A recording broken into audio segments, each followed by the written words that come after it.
So today's reading presents us two different yet profoundly connected examples of faithfulness. One in the face of immense suffering and death, the other in the management of gifts and opportunities during a time of waiting. Both passages call us to reflect on our own commitment to God's law and our accountability for the lives we have been given. In our first reading from 2 Maccabees, we witness an extraordinary display of faith and courage. A mother and her 7 sons are brutally tortured in an attempt to force them to violate God's law by eating pork. One by one, the sons refuse, choosing martyrdom over apostasy. And we hear of the strong faith of the mother who tells her children, "The Creator of the world, who shaped the beginning of humankind, will in His mercy give life and breath back to you again, since you now disregard yourselves for the sake of His laws." The core of their defiance is their unwavering belief in the resurrection and in God's justice. They were willing to sacrifice their physical lives in the present because they trusted in God's promise of everlasting life and the ultimate triumph of His law. Their martyrdom was a powerful act of resistance rooted in a radical trust that God is indeed faithful to His people even through persecution and death. Today's gospel from Luke in the parable of the gold coins shifts our focus from the intense suffering of persecution to the ordinary, day-to-day responsibilities of life while we await the return of our King. Jesus told this parable because His followers believed the kingdom of God would appear immediately as He approached Jerusalem. Instead, the parable reveals a period of opportunity and interim period between Christ's first coming and His second coming, during which we, His servants, are entrusted with resources and commanded to do business until He returns. The nobleman in the story who goes away to receive a kingdom gives each of his 10 servants a gold coin. At the time, a sum of money worth about 3 months' wages.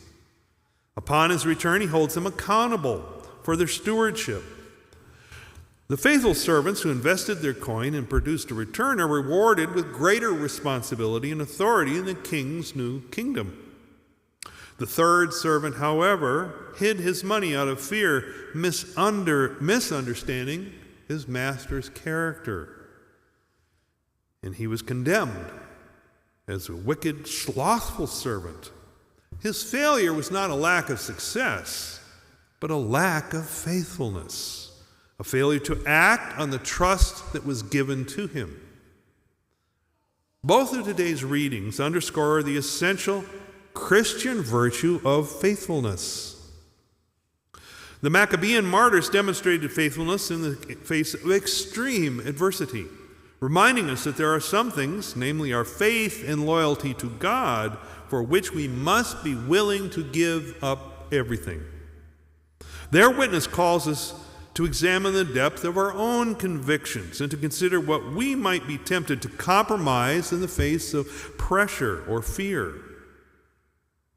The gospel reading complements this by showing that faithfulness is also expressed in our daily lives, in the small matters which God has entrusted to us.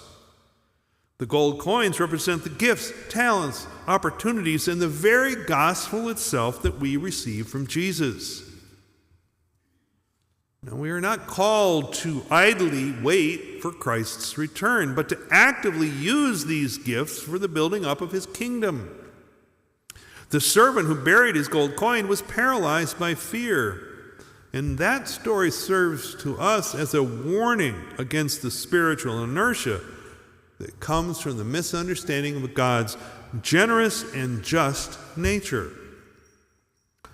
Ultimately, both readings calls us to a life of active, courageous and committed discipleship. Whether we are faced the stark choice of the martyrs or everyday challenges of stewardship, our response should be one of unswerving loyalty to our King.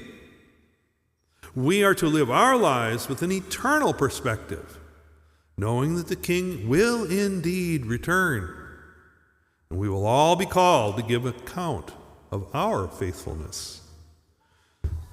Let us, therefore, in light of these readings, strive to be like the faithful servants and courageous mother and sons, using our lives productively for God's purposes now, and enduring with hope, so that when our King returns, we may hear these cherished words: "Well done, good and faithful servant."